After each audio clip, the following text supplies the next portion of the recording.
সবার প্রথমে দপ্তরের সমস্ত কর্মকর্তাদের হৃদয়ের গভীর থেকে জানাচ্ছি অনেক অনেক শুভেচ্ছা এবং অভিনন্দন।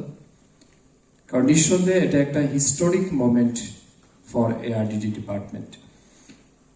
এবং আমার মনে আছে আমরা 2023 সাল থেকে এই দপ্তরের দায়িত্ব আমি নেওয়ার পর থেকেই আমার সাথে যারা টিম হিসেবে আপনারা কাজ করেছেন, প্রতি বছর বাজেট সেশনের আগে আমাদের একটাই টার্গেট যে এই বছর আমরা নতুন কি প্রাণী পালকদের জন্য নিয়ে আসছি। এখানে কমলবাবু আছেন সম্ভবত, তিনি তখন বাজেটে কাজ করতেন, বাজেট সেকশনে, এবং ডক্টর বিমল কৃষ্ণ দাস সাহেব আছেন, আমাদের নিরাজজি আছেন। ওনারা যখনই আসতেন বা প্রি বাজেট ডিসকাশন যখন আমরা করতাম, আমাদের একটাই লক্ষ্য যে এই বছর আমরা কি আনছি। তো 2024-25 অর্থ বছরে আমরা পরিকল্পনা নিয়েছিলাম যে যে সমস্ত জায়গায় আমাদের জিওগ্রাফিক্যাল ডিফিকাল্টিস কারণে আমাদের বর্তমান যে সমস্ত এমবিইউ আছে, মোবাইল ভেটেরিনারি ইউনিট যেগুলি আমাদের রয়েছে, বড় 13টা আমাদের রাজ্যে আছে, এগুলি পুরো ডিস্ট্রিক্ট আমরা কভার করতে পারি না। তো আমাদের টার্গেট ছিল যাতে আমরা প্রত্যেকটা ব্লক লেভেলে একটা করে দিতে পারি। সেই উদ্দেশ্য নিয়ে আমরা কিন্তু এই প্রপোজাল বাজেটে রেখেছিলাম 24-25 অর্থ বছরে, এবং honourable finance minister under the guidance of honourable chief minister ওনারা সেটাকে অ্যাকসেপ্ট করেন।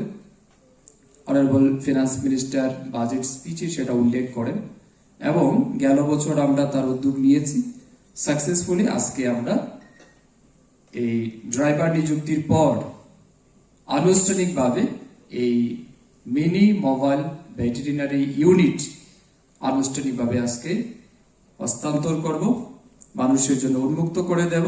তার জন্য আমি সবাইকে আবারও অনেক শুভেচ্ছা এবং অভিনন্দন জানাচ্ছি। এআরডি ডিপার্টমেন্ট মূলত 3টি বিষয়ের উপর কাজ করে। এক হচ্ছে আমাদের রাজ্যের যে সমস্ত পশুধন আছে তার সুস্থতা বা চিকিৎসা পরিষেবা, এটা একটা বিষয়।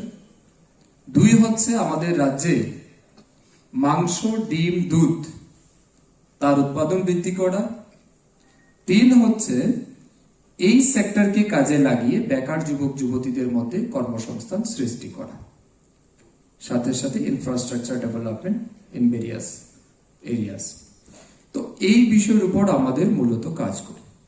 আমরা যদি হেলথ কেয়ার সার্ভিসের বিষয়গুলি দেখি, তাহলে আমাদের কাছে 2 রকমের হেলথ কেয়ার ফ্যাসিলিটি রয়েছে।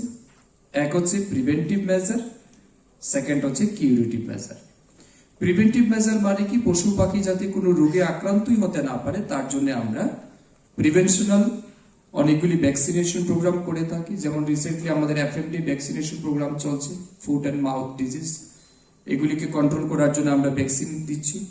তার সাথে সাথে আরো অন্যান্য বিভিন্ন ডিজিজ যেগুলি পশু পাখিকে আক্রমণ করতে পারে, আক্রান্ত করতে পারে, তার থেকে রক্ষা করার জন্য আমরা through out the year different type की वैक्सीन। इस रथ यात्रा के पावन अवसर पर स्वर्ण कमल ज्वेलर्स लेकर आया है स्वर्ण वर्षा 1 जुलाई से 25 जुलाई तक। अपना पुराना गोल्ड उसकी प्योरिटी के हिसाब से कंप्लीट वैल्यू पर एक्सचेंज कीजिए। पाइए गोल्ड ज्वेलरी के मेकिंग चार्ज पर 30% ऑफ और डायमंड ज्वेलरी के मेकिंग चार्ज पर 100% ऑफ। हर परचेज पर अश्योर्ड गिफ्ट्स भी, और सिर्फ बिल अमाउंट का 25% पे करके अपना गोल्ड रेट आज ही बुक कीजिए। तो इस रथ यात्रा खुशियों के साथ बचतों की भी हो। स्वर्ण वर्षा स्वर्ण कमल ज्वेलर्स, विश्वास, गुणवत्ता और बेहतरीन डिजाइन का नाम। নার্সিং বা প্যারামেডিক্যাল কোর্সের জন্য কি আপনারা অন্য কোনো রাজ্যে যাওয়ার কথা ভাবছেন? বাড়ি থেকে দূরে থাকা, খরচ বেশি হওয়া আর নতুন পরিবেশে মানিয়ে নেওয়ার জন্য ঝামেলা, কেন এইসবের মধ্যে যাবেন? এখন ত্রিপুরাতেই আপনাদের জন্য রয়েছে একটি দারুণ সুযোগ। আমি বলছি বিনায়কা ইনস্টিটিউট অফ হেলথ সায়েন্সেস এর জন্য, যেখানে অ্যাডমিশন প্রসেস শুরু হয়ে গেছে। জিএনএম, বিএসসি নার্সিং, বিএমএনএস আর বিএমএরাইট এর মতো ক্যারিয়ার ওরিয়েন্টেড কোর্সেস এর জন্য অ্যাডমিশনস আরও সবচেয়ে বড় সুবিধা হলো এই ইনস্টিটিউটটি ত্রিপুরা ইউনিভার্সিটির সাথে অ্যাফিলিয়েটেড, যার জন্য আপনারা কোয়ালিটি আর রেকগনাইজড এডুকেশন পেয়ে যাবেন। The best part of this institution is no donation, no broker. আপনারা নিজেই বিনায়ক ইনস্টিটিউট অফ হেলথ সায়েন্সেসে এসে নিজের অ্যাডমিশন করিয়ে নিতে পারবেন। যদি আপনাদেরও স্বপ্ন হয় হেলথ কেয়ার সেক্টরে একটি সাকসেসফুল ক্যারিয়ার গড়ে তোলা, তাহলে এই সুযোগটি হাতছাড়া করবেন না।